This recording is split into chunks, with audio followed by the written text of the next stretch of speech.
Hello, audience. When we left off, I ruined a recording. So horribly, I'm sad. I have to start it all over again.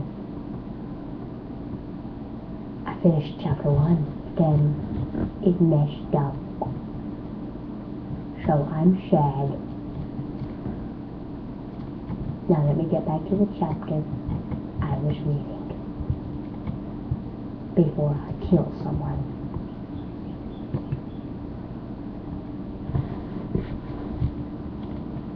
It will take me a moment. I'm done for the day.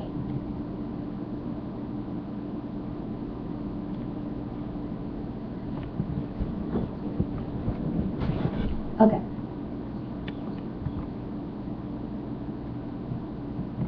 Hold on. Okay.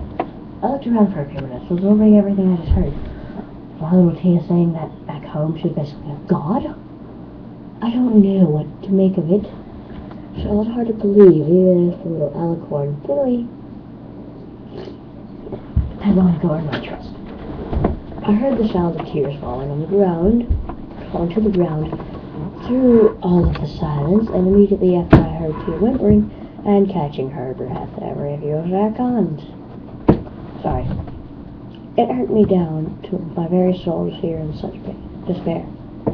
Are you ready to talk about it? I asked her. A look of concern flashing across my face before I could even consider holding it back.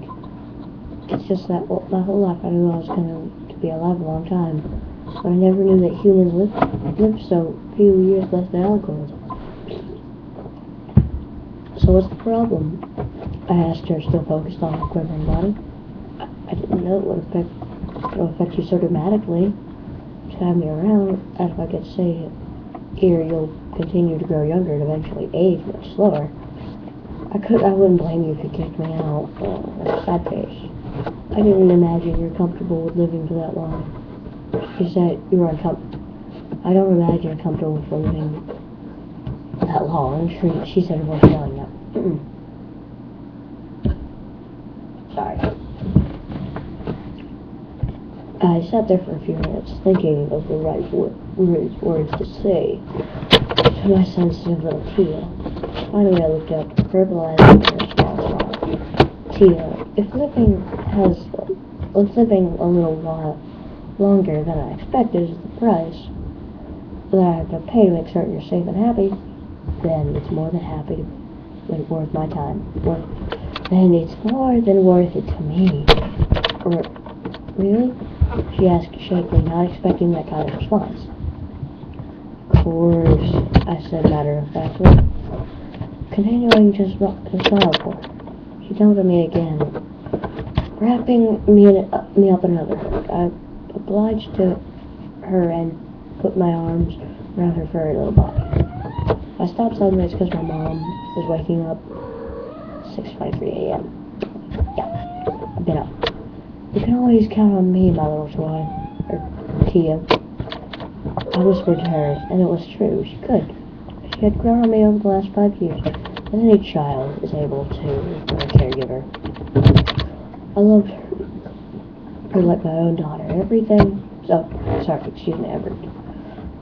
we'd been through together had only been solidified my feelings as her caregiver and only friend. By the way, it's David, I said to her. What? Hold on. I'm sorry, I've got this issue. By the way, it's David, I said to her. What? She asked shakily. Shakily? I don't know. Not expecting that sort of response. Of course not. Wait, what? Oh, sorry. What? She asked, her voice muffled, being buried in my shoulder. My name's David, I said to her. Snuggled closer, me getting comfortable, and mumbled sleepily, I like that name. Oh, actually nice. A few seconds later, she was asleep, happily napping it against my shoulder. I looked at the clock, 12:30. That was her usual nap time, so I forced myself up and brought her down laying her in my bed and tucking her in. Her chest and cheek, the blinds closed and curtains together. I walked back into the living room, pausing outside the bedroom.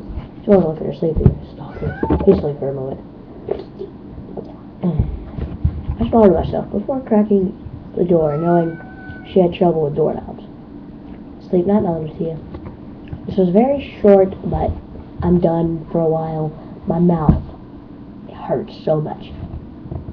And school's coming up, it's won't be. I'll only be putting these out on weekends. So basically, oh, it's the weekend. So now it means it's time to party. Party. You know. Wait.